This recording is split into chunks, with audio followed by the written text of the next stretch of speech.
Hello student, good evening everyone and welcome back on my YouTube channel Bharat foundation classes.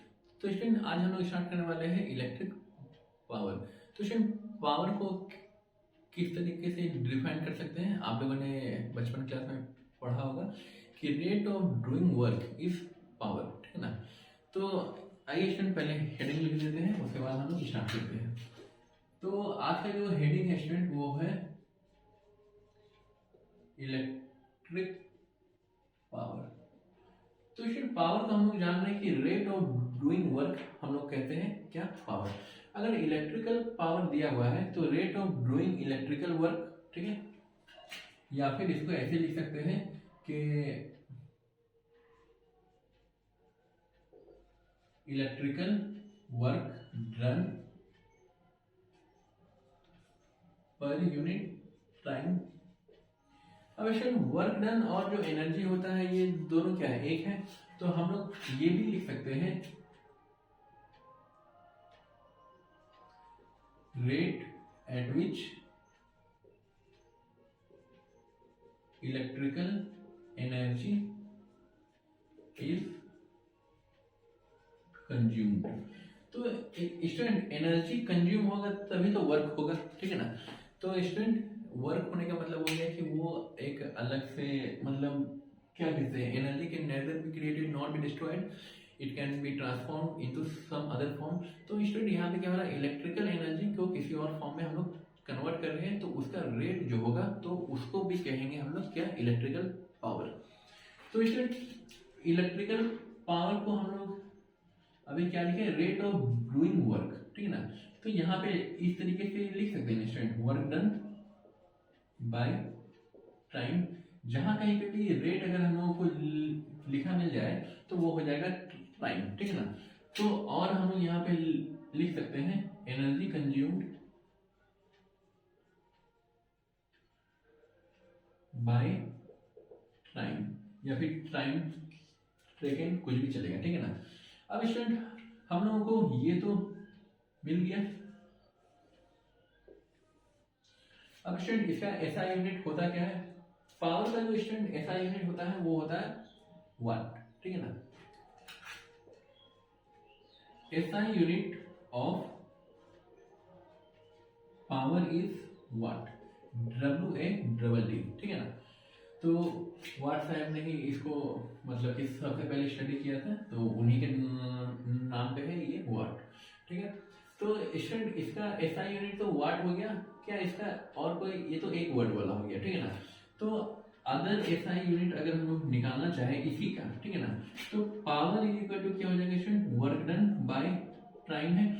Work done या फिर energy, इसका SI unit क्या होता है student, joule होता है, जूल, और ये सेकेंड। तो स्टूडेंट हम लोग लिख सकते हैं ना कि power is equal two joule second inverse, ठीक है, या फिर इसको वाट इज इक्वल टू जूल पर सेकेंड, ठीक है। अब स्टूडेंट इसमें एक और चीज हम लोग देखेंगे, जैसे कि पावर इज इक्वल टू क्या है यहाँ पे, डब्ल्यू। तो student W is equal to हम लोगों ने एक और चीज देखा था, since W is equal to V Q देखा था स्टूडेंट, ठीक है। और क्यू को हम लोगों ने क्या देखा था, and Q is equal to I T, ये था student. Charge is equal to current into time, ठीक है। तो स्टूडेंट हम लोग इन दोनों को इसमें अगर पुट करेंगे, इस वाली इक्वेशन में या इस इक्वेशन में, also power is equal to W by time, W is equal to V Q by T, V Q, Q is equal to I T upon T. तो ये टी टी कैंसिल आउट हो जाएगा student, तो P is equal to V I हम लोगों को मिल गया। अगर स्टूडेंट क्वेश्चन में आप लोगों को सिंपली तो मालूम है कि work done per unit time is power, examiner को भी मालूम है कि ये चीजें, ठीक है ना। तो एग्जामिनर को तो हर चीज मालूम होता है जो क्वेश्चन को सेट करता है, तो वो ये जानता है कि बच्चे को ये मालूम होगा, ये मालूम ना हो, ठीक है ना। तो पावर और वोल्टेज या फिर पोटेंशियल डिफरेंस और जो करंट है इसके बीच का रिलेशन ये हो जाएगा। अगर स्टूडेंट आप लोगों को V के अलावा कुछ और दिया हुआ है, मान लीजिए कि रेजिस्टेंस दिया हुआ है, तो उस कंडीशन में क्या हो सकता है?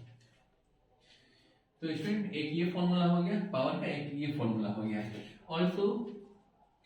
तो student V is equal to I R होता है, तो therefore power is equal to V I है, तो V आई के बदले हम लोग क्या लिख सकते हैं? I R into I, that means power is equal to I square R. ठीक है स्टूडेंट, ये भी हो जाएगा ठीक ठाक।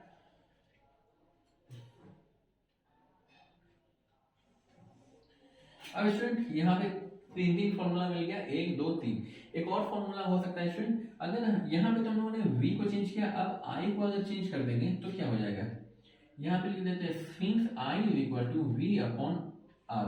ठीक है, तो पावर क्या हो जाएगा स्टूडेंट? V I है, तो यहाँ पे क्या हो जाएगा? V और I की जगह पे V बाई R, तो यहाँ पे पावर क्या हो जाएगा student? V square upon R हो जाएगा। ठीक है, यहाँ तो कोई दिक्कत स्टूडेंट, कोई दिक्कत नहीं होनी चाहिए। अब स्टूडेंट यहाँ से हम लोग को मिल क्या रहा है? पावर क्या है? इनवर्सली प्रोपोर्शनल है। यहाँ इसका हम लोग नहीं देखेंगे, ठीक है ना स्टूडेंट, हम लोग यहाँ से देखेंगे। ठीक है, तो करंट को हम लोग चेंज कर दिए, तो ये वाला हम लोगों को रिलेशन मिला। तो रेजिस्टेंस और पावर क्या है? इनवर्सली प्रोपोर्शनल है। तो स्टूडेंट जिस इलेक्ट्रिकल डिवाइस, जो बड़े बड़े जो इलेक्ट्रिकल डिवाइस होता है जो ज्यादा पावर कंज्यूम कर रहा है, ठीक है ना, जैसे आपका एक छोटा सा एग्जांपल, अच्छा आप लोग लिखिए, तो छोटा सा एग्जांपल अगर लेते हैं, जैसे एक बल्ब हो गया, ठीक है ना, और दूसरा हम लोग ले लेते हैं मोटर हो गया, ठीक है ना, जो जेट पंप है या सेवन, तो वो ले लेते हैं, ठीक है ना।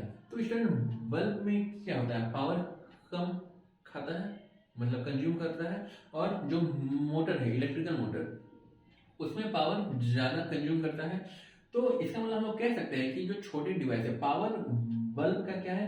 कम है, तो रेजिस्टेंस क्या होगा? बल्ब वाला केस में ज्यादा होगा, और पावर जो जेट पंप का है, मोटर का है, वो ज्यादा कंज्यूम कर रहा है, तो उसका रेजिस्टेंस क्या होगा? कम होगा। तो हम लोग कह सकते हैं मिस्टर कि बड़े बड़े जो मशीन होते हैं उनका रेजिस्टेंस कम होता है एज कम्पेयर टू छोटे छोटे मशीन। ठीक है, तो आइए स्टूडेंट हम लोग उसको लिख ही लेते हैं। यहां पे लिख लेते हैं since power is inversely proportional to resistance, therefore heavy machine which consume more power has less resistance, while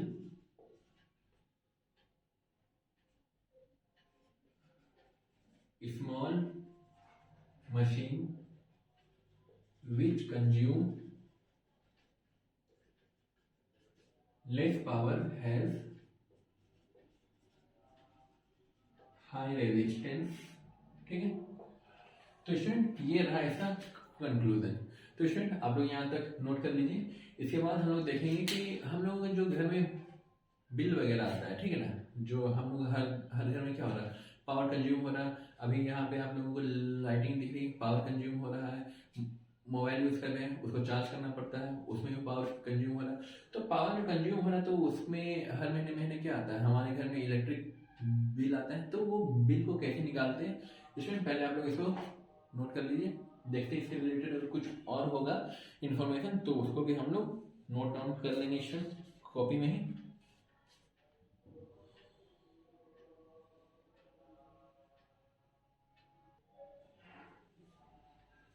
student यहाँ तक हो गया होगा। स्टूडेंट एनसीईआरटी में एक क्वेश्चन भी है कि पावर का कौन सा फॉर्मूला गलत है, ठीक है ना। 4 ऑप्शन दिया हुआ है, चारों ऑप्शन में आपका ये है एक ऑप्शन ये है, एक ऑप्शन ये है, ठीक है। तो इसके अलावा जो भी चौथा ऑप्शन होगा, हो सकता है कि चौथा ऑप्शन भी सही हो, लेकिन उसके हिसाब से आई आर स्क्वायर था दिया हुआ जो गलत था, ठीक है ना। तो स्टूडेंट एक क्वेश्चन हम लोग देखेंगे एनसीईआरटी का, उसके बाद हम लोग आगे बढ़ेंगे।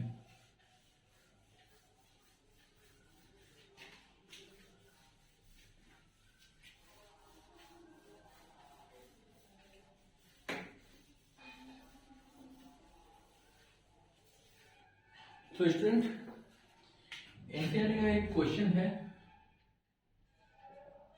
क्वेश्चन ये कह रहा है कि एक बल्ब है जिसका जो रेटिंग है,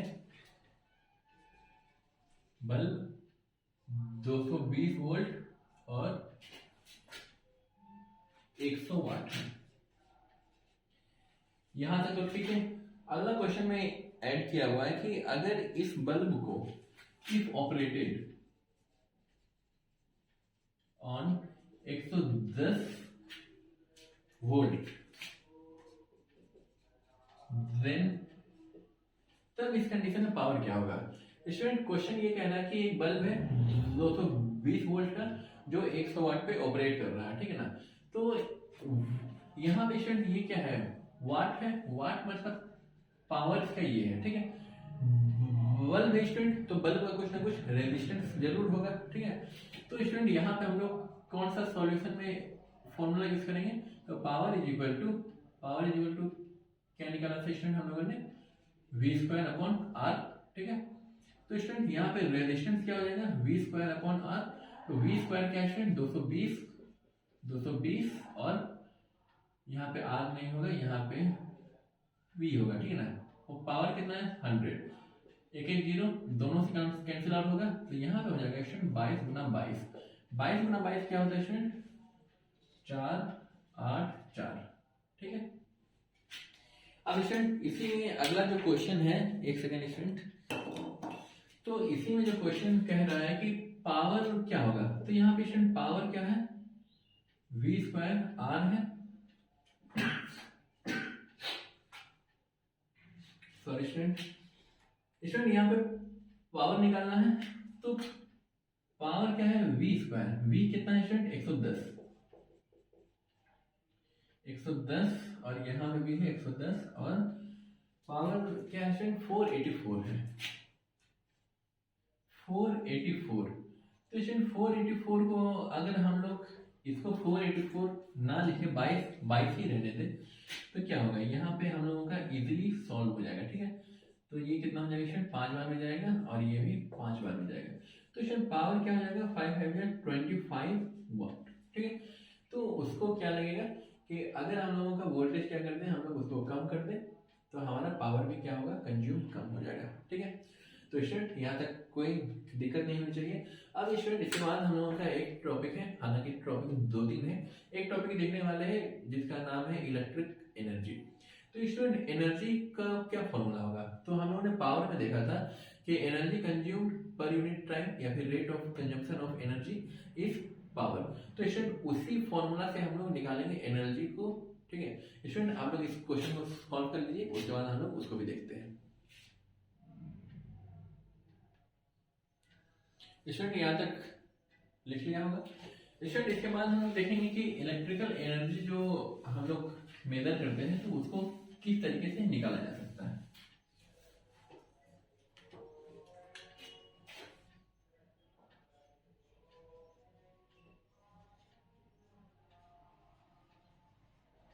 स्टूडेंट इलेक्ट्रिकल एनर्जी क्या है, जैसा कि स्टूडेंट हम लोगों को ये निकालना है, ठीक है। तो स्टूडेंट हम लोगों ने देखा क्या था कि power is equal to work done per unit time, और वर्क डन को ही हम लोगों ने लिख लिया था energy consumed bye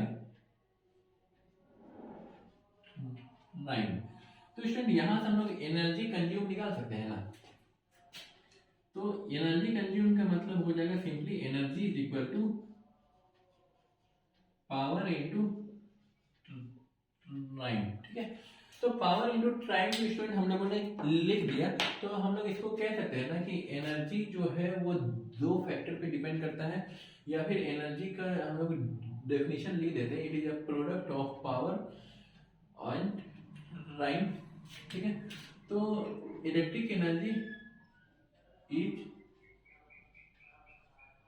defined as the product of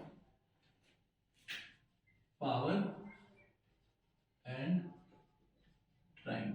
तो स्टूडेंट एनर्जी जो भी कंज्यूम करा तो वो किस चीज पे डिपेंड करेगा कि वो एप्लीकेशन, वो पर्टिकुलर एप्लीकेशन का पावर कंजम्पशन कितना है, ठीक ना, और वो कितने समय के लिए चल रहा है, ठीक ना, वो कितने पावर पे ऑपरेट करेगा और वो कितने समय तक चल रहा है। अगर 1 घंटा चल रहा है तो हम लोग एनर्जी निकाल सकते हैं कि इतना एनर्जी वो कंज्यूम करेगा एक दिन में, ठीक है। अगर एक एक दिन में अगर 6 घंटा चल रहा है तो एक दिन में कितने कंज्यूम करेगा वो हम लोग कैलकुलेट कर सकते हैं, या फिर 1 महीने का निकालना होगा तो एक दिन में अगर 6 घंटा यूज कर रहा है तो 6 घंटा मल्टीपल 30 दिन करके हम लोग निकाल सकते हैं। तो स्टूडेंट हम लोगों का यहाँ से एनर्जी बराबर क्या हो जाएगा, पावर इनटू टाइम, और स्टूडेंट हम लोग इसका ये पर्टिकुलर वैल्यू निकालेंगे। तो स्टूडेंट एनर्जी क्या होता है हम लोग निकालते हैं, जूल में निकालते हैं, और स्टूडेंट पावर के क्या है यहाँ पे, पावर इक्वल टू जूल पर सेकंड, ठीक है। तो यहाँ पर से एनर्जी का जो भी एसआई यूनिट आएगा तो हम लोग लिख सकते हैं SI unit of energy is joule. दूसरा एनर्जी यहां से क्या निकाल सकते हैं स्टूडेंट, इसको नहीं लीजिए, ठीक है ना, जूल तो हम लोग बचपन में पढ़े थे। यहां पे क्या होता है, पावर का क्या होता है स्टूडेंट, वाट होता है, और टाइम का क्या होता है स्टूडेंट, आवर, ठीक है ना। स्टूडेंट यहाँ पे वाट आवर हो जाएगा, ठीक है। यहाँ पे टाइम का सेकंड बिल्कुल होता है, लेकिन यहाँ पे वाट के साथ अगर लिखेंगे तो वाट सेकंड नहीं, मतलब वाट आवर लिखते हैं, ठीक है ना। अगर स्टूडेंट कॉमर्शियल पर्पस के लिए निकालना है तो ये हो जाएगा स्मॉल वैल्यू, तो एसआई यूनिट अगर एक और है, एसआई यूनिट ऑफ नहीं, for commercial purpose is KWH। हम लोग जो घर में इलेक्ट्रिक बिल भी आता है वो इसी फॉर्म में आता है।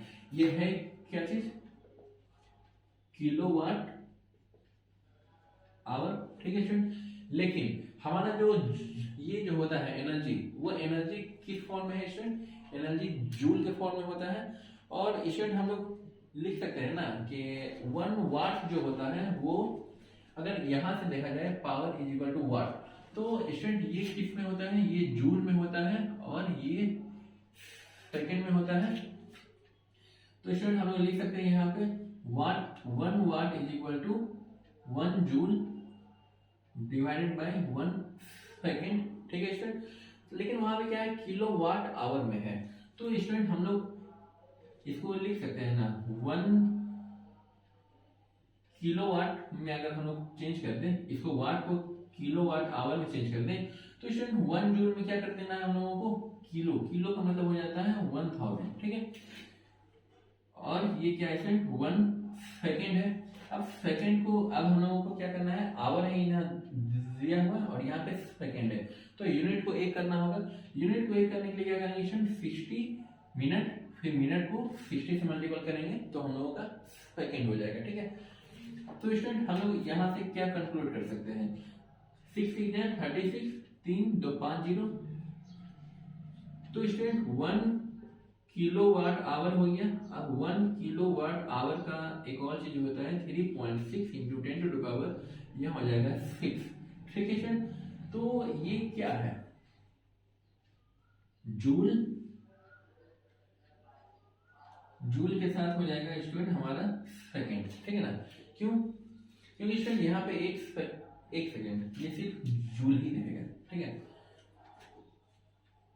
1 किलोवाट इज इक्वल टू उतना हो जाएगा जूल। हाँ, ये सेकेंड में ये स्टूडेंट हम गलती हो गया था, सेकेंड इंटू सेकेंड हम सोच लिए थे, यहाँ पे मल्टीपल है 2 बार, 3600 ही लिखना चाहिए था। तो स्टूडेंट ये सेकेंड में है और ये क्या है, जूल में है, तो student second second cancel out होगा, बचेगा क्या, जूल। तो 1 किलोवाट आवर जो है स्टूडेंट वो क्या होता है, 3.6 into 10 to the power 6 joule के इक्वल होता है, ठीक है स्टूडेंट। यहाँ तक कोई दिक्कत नहीं होनी चाहिए स्टूडेंट। इसके बाद एक छोटा सा टॉपिक और रह जाता है जिसको जूल्स हीटिंग इफेक्ट बोलते हैं, ठीक है ना। तो जूल्स तक हम लोग आ गए हैं, हम लोग पावर देखे, पावर के बाद हम लोग एनर्जी देख ली, एनर्जी के बाद जूल देख ली। अब स्टूडेंट एक जो टॉपिक रह गया है जूल्स हीटिंग इफेक्ट, उसको भी देख ही लेते हैं, आज के आज खत्म हो जाएगा। इसको एक लेक्चर और बढ़ाने से कोई फायदा है नहीं, 20 मिनट ही हुआ है स्टूडेंट, उसमें 15-20 मिनट लगेगा, हम लोग उसको आज कवर कर लेंगे स्टूडेंट। आप लोग इसको नोट कर लीजिए।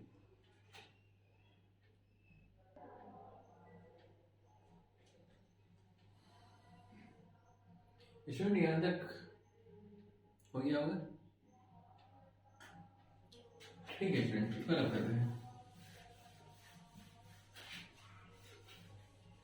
स्टूडेंट अब हम लोग स्टडी करने वाले हैं इस चैप्टर का आखिरी topic, Joule's heating effect. Student आप लोगों ने ऑब्जर्व किया होगा कि जब भी कोई एप्लीकेशन को हम लोग यूज करते हैं for longer period of time, ठीक है ना, अगर किसी एप्लीकेशन को हम लोग 2 4 5 घंटे के लिए यूज कर रहे हैं तो वो क्या होता है, धीरे धीरे थोड़ा हीट कर जाता है, ठीक है ना। हीट जो कर रहा है स्टूडेंट, तो वो क्यों कर रहा है, जो रेजिस्टिंग फोर्स है, जो रेजिस्टेंस है उसके वजह से, ठीक है। स्टूडेंट हम लोग जान रहे हैं कि जो भी लॉसेस वगैरह होता है वो ज़्यादातर हीट के फॉर्म में लॉस होता है, ठीक है ना। जैसे कि हम लोग फिजिक्स में पढ़ेंगे फ्रिक्शन में, जैसे स्टूडेंट हाथ को अगर हम लोग रगड़ते हैं, ठीक ना, तो हाथ को जो रगड़े तो क्या हो रहा है, यहाँ पे फ्रिक्शन फोर्स काम कर रहा है। फ्रिक्शनल फोर्स जो काम कर रहा होता है तो उससे क्या होता है, हमारे हाथ में क्या होता है, हीट प्रोड्यूस होता है। अगर कोई गेम खेल रहे हैं या फिर कोई व्हीकल वगैरह जैसे मूव कर रहा है, ठीक ना, तो बहुत देर चलने के बाद क्या होता है स्टूडेंट, उसके जो ट्रायल ट्यूब वगैरह होते हैं वो भी थोड़े से हीट कर जाते हैं, ठीक है ना। तो उसी तरह क्या होता है कि जैसे ही कोई कंडक्टर कंडक्ट कर रहा होता है इलेक्ट्रिसिटी, तो वो धीरे धीरे क्या होता है, वो हीट कर जाता है। इसमें बहुत बार आप लोगों ने देखा होगा कि शॉर्ट सर्किट हो जाता है, तो और कभी कभी ओवरलोडिंग भी हो जाता है। तो इस केस में होता क्या है कि शॉर्ट सर्किट के केस में क्या हो जाएगा स्टूडेंट, कि मान लीजिए कि बहुत सारे एप्लीकेशन हम लोग यूज कर रहे हैं, ठीक है ना, तो बहुत ज़्यादा तो ओवरलोडिंग की वजह से ही होता है। तो उस केस में हम लोग को देखने को मिलता है कि तार वगैरह क्या होता है, जल जाता है। इसके अंदर मान लीजिए क्या है, कोई कॉपर वायर है, ठीक है, उसके ऊपर क्या है, इंसुलेटिंग मटेरियल है, ठीक है, प्लास्टिक हो गया या पीवीसी या रबड़ वगैरह, किसी भी चीज़ से क्या कर दिया, उसको इंसुलेट कर दिए। इंसुलेट कर दिए तो वहां पे क्या हो रहा है, अंदर में करंट सप्लाई हो रहा है। करंट जो सप्लाई हो रहा है स्टूडेंट, तो उससे धीरे धीरे क्या होता है कि हीट जनरेट हो रहा होता है। हीट जैसे जैसे जनरेट हो रहा होता है तो उसको क्या करता है कि एक समय ऐसा आता है कि बहुत ज़्यादा हीट फ्लो होने की वजह से वो जो कवरिंग है, इंसुलेटर है, इंसुलेशन है उसका, वो क्या होता है, मेल्ट कर जाता है। और मेल्ट करने के बाद अंदर का जो लाइव वायर है वो एक्सपोज हो जाता है। एक्सपोज हो जाता है तो वो किसी के साथ जो न्यूट्रल है या फिर जो अर्थिंग है उसके साथ क्या होता है, सड़ जाता है। और सड़ जाने की वजह से क्या होता है कि घर में शॉर्ट सर्किट देखने को मिलता है, ठीक है। तो स्टूडेंट यहाँ पे पहले इतना बात लिख लेते हैं, ठीक ना। तो हीटिंग इफेक्ट क्या है कि whenever a conductor carries a current, there are some heat get produce due to the resistance offered by the conductor, ठीक है ना। तो कंडक्टिंग वायर क्या कर रहा है कि कोई सा भी वायर है तो सब में क्या होता है, रेजिस्टेंस जरूर ऑफर करेगा, ठीक है ना। तो वही रेजिस्टेंस की वजह से क्या होता है कि हीट प्रोड्यूस होता है।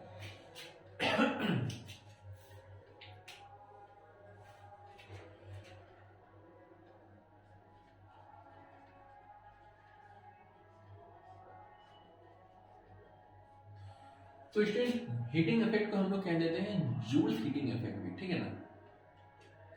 क्यों कहते हैं स्टूडेंट, हम लोग उसको अभी थोड़ी देर में देखेंगे, ठीक है ना। Whenever a conductor whenever a conductor carries a current, the wire make the application gets heated up due to the resistance offered by conducting wire, ठीक है। तो कंडक्टिंग वायर क्या कर रहा है कि रेजिस्टेंस ऑफर कर रहा है और उसी वजह से क्या होता है कि एप्लीकेशन वगैरह हीट कर जाता है। इसमें छोटा सा और बात है कि जैसे कि हम लोगों ने देखा था कि एनर्जी को एक फॉर्म से दूसरे फॉर्म में सिर्फ कन्वर्ट कर सकते हैं, ठीक ना। तो that is conservation of energy. तो एनर्जी को ना ही क्रिएट कर सकते हैं और ना ही डिस्ट्रॉय कर सकते हैं, ठीक है। जैसे स्टूडेंट आप लोगों ने ऑब्जर्व किया होगा, जैसे टेबल फैन सबके घर में है, तो वहाँ पे क्या होता है कि बहुत देर चलने के बाद अगर आप पंखे के पीछे में छुइएगा तो वो हीट कर जाता है, ठीक है ना। तो वो हीट क्या हो रहा है कि एनर्जी डिसिपेट कर रहा है, ठीक ना। जो भी हम लोग एनर्जी सप्लाई कर रहे हैं, तो हम लोग इलेक्ट्रिक एनर्जी सप्लाई कर रहे हैं, इलेक्ट्रिक एनर्जी क्या कर रहा है, मैकेनिकल एनर्जी में कन्वर्ट हो रहा है, और मैकेनिकल एनर्जी कुछ हीट एनर्जी के फॉर्म में खत्म हो रहा, ठीक ना, लॉस हो रहा, लॉस नहीं हो रहा, मतलब कि वो किसी और फॉर्म में कन्वर्ट हो रहा है, हीट के फॉर्म में कन्वर्ट हो रहा है। स्टूडेंट, दुनिया का आज तक कोई भी ऐसा हीट इंजन नहीं बना है जो पूरा का पूरा हीट को वर्क में कन्वर्ट कर सके, ठीक है ना। ये आप लोगों को थर्मोडायनेमिक्स के लॉ में, जब हम लोग थर्मोडायनेमिक्स स्टार्ट करेंगे क्लास 11th में, तो हम लोग उसको डिटेल में पढ़ेंगे। तो जितने भी इंजन है जो हीट पे डिपेंड कर रहे हैं, तो वो उसका एफिशिएंसी 100% कभी नहीं हो सकता है, ठीक है ना।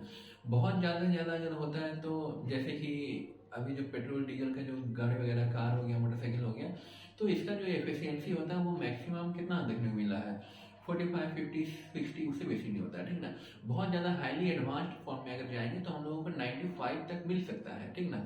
वो भी क्या है, एक्सपेरिमेंटली वहाँ किताब में लिख दिया गया है, प्रूव शायद नहीं हुआ है, ठीक है ना। 100% तो बिल्कुल आज तक प्रूव नहीं हुआ है, ठीक है। तो स्टूडेंट, हम लोगों का क्या हो रहा है कि कुछ हीट, कुछ एनर्जी जो है वो हीट में कन्वर्ट हो जा रहा है। तो स्टूडेंट, इसको जूल हीटिंग इफेक्ट क्यों बोलते हैं। तो हीट प्रोड्यूस जो होगा student, heat produced is equal to work done, ठीक है। वर्क डन मतलब जूल, ठीक है। तो स्टूडेंट, जूल मतलब वर्क डन, जितना ज्यादा वर्क करेंगे उतना ज्यादा क्या होगा, हमारा हीट प्रोड्यूस होगा, मतलब डायरेक्टली प्रोपोर्शनल है। और हो सकता है इसका कांस्टेंट 1 ले लिया गया हो, तो हीट प्रोड्यूस जो है वो वर्क डन के इक्वल होता है। तो वर्क डन क्या होता है स्टूडेंट, यहाँ पे heat is equal to W is equal to V Q. अब student, V is equal to I R और Q is equal to I T. तो स्टूडेंट, हम लोग कह सकते हैं ना कि ये हो जाएगा आई स्क्वायर आर टी, ठीक है। तो हीट प्रोड्यूस क्या हो जाएगा, करंट के स्क्वायर के डायरेक्टली प्रोपोर्शनल, रेजिस्टेंस के डायरेक्टली प्रोपोर्शनल, और कितनी देर चल रहा है वो एप्लीकेशन उसकी डायरेक्टली प्रोपोर्शनल होगा, ठीक है सर। यहाँ तक आई थिंक कोई दिक्कत नहीं होनी चाहिए आप लोगों को। अब स्टूडेंट, इसके बाद इससे रिलेटेड कुछ क्वेश्चंस वगैरह है, हम लोग उसको देखेंगे। और स्टूडेंट, कहीं कहीं पे ऐसा होता है कि हम लोगों को हीट, मतलब कि हीट को ही प्रोड्यूस करना रहता है, ठीक है ना। बहुत सारे एप्लीकेशन ऐसे हैं, जैसे आयरन हो गया या फिर गीजर हो गया, और जैसे वाटर हीटर तो बोल ही दिए, वाटर हीटर गीजर दोनों अलग अलग चीज़ है। और हीटर हो गया जिसपे खाना बनता है, आजकल इंडक्शन वगैरह आ गया है, ठीक है। और रूम हीटर वगैरह हो गया। तो उन सभी केसेस में क्या है, हम लोगों को हीट ही चाहिए होता है। तो इसका मतलब कि जो हीट, स्पेशली जो हम लोगों को हीट चाहिए होगा, तो उसका रेजिस्टेंस क्या होगा, बहुत ज़्यादा हाई होगा, ठीक है। तो उस कंडीशन में क्या होता है कि स्टूडेंट, हम लोगों को बहुत ज़्यादा हाई हीट के लिए क्या है, मेटल को यूज़ नहीं करते, ठीक ना। उस समय हम लोग एलॉय को यूज़ करते हैं। तो स्टूडेंट, हीट का ये रहा फॉर्मूला, और हीट का जो भी ऐसा यूनिट होगा, हीट का क्या हो जाएगा स्टूडेंट, वर्क डन है, तो इसका भी जो ऐसा यूनिट होगा वो जूल होगा, ठीक है ना। स्टूडेंट, इतना लिखने की जरूरत नहीं है, आप लोग थोड़ा बहुत मतलब कि यूज कर सकते हैं, ठीक है। या फिर यहीं पे ब्रैकेट में ही आप लोग इसको लिख लीजिए जूल, ठीक है ना। अलग से लिखने की जरूरत नहीं है, लिख लीजिए स्टूडेंट। हर केस में हम लोगों ने अलग से लिखा है, SI unit of heat is joule. तो स्टूडेंट, इसके बाद देख लेते हैं बुक में, अगर कुछ क्वेश्चन जैसे कुछ टॉपिक अगर बचा होगा तो हम लोग उसको भी देख लेंगे।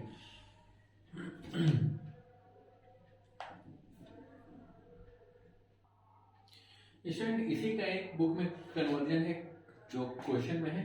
तो स्टूडेंट, अगर मान लीजिए कि आपके पास करंट की जगह पे वोल्टेज है दिया हुआ, ठीक है ना, तो उस कंडीशन में आप लोग हीट कैसे निकालेगा। अब ये कहेगा कि हीट का formula I square R T होता है, उसमें तो वी कहीं हम लोगों ने देखा ही नहीं। तो स्टूडेंट, यहाँ पे हम लोगों ने क्या देखा था, I is equal to V upon R, हम लोग जानते हैं इसके बारे में। तो स्टूडेंट, एच क्या है student, H equal to I square R T है। तो आई स्क्वायर की जगह हम लोग वी स्क्वायर आर स्क्वायर लिख सकते हैं इंटू आर टी। एक आर कैंसिल आउट हो जाएगा, तो बचेगा क्या स्टूडेंट, यहाँ पे H is equal to V square into R, और यहाँ पे हो जाएगा टी, ठीक है। तो स्टूडेंट, आपको किसी भी चीज में हो सकता है कि बुक में ऐसे वी और आई के ही फॉर्म में पूरा का पूरा चैप्टर, तो ये दोनों फॉर्मूला के अलावा किसी और फॉर्मूला की ज़रूरत नहीं है।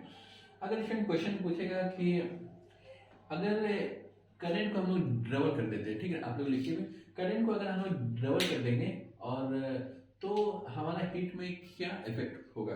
करंट को अगर डबल कर रहे हैं तो 2 का स्क्वायर 4 हो जाएगा, तो हमें जो हीट प्रोड्यूस होगा वो 4 टाइम हो जाएगा, ठीक है। और उसी तरह अगर पूछेगा कि रेजिस्टेंस को अगर डबल कर रहे हैं, ठीक है ना, रेजिस्टेंस को डबल कर रहे हैं तो क्या होगा। तो स्टूडेंट रेजिस्टेंस को डबल करेंगे तो यहाँ तो आप लोग देख रहे होंगे कि रेजिस्टेंस अगर ज़्यादा है तो हीट क्या होगा, ज़्यादा होगा, लेकिन यहाँ पे रेजिस्टेंस ज़्यादा होगा तो हीट कम होगा, ठीक है। तो इसमें कंफ्यूजन हो सकता है। तो स्टूडेंट जितना ज़्यादा रेजिस्टेंस होगा उतना ज़्यादा हम लोगों को क्या होगा, हीट प्रोड्यूस होगा।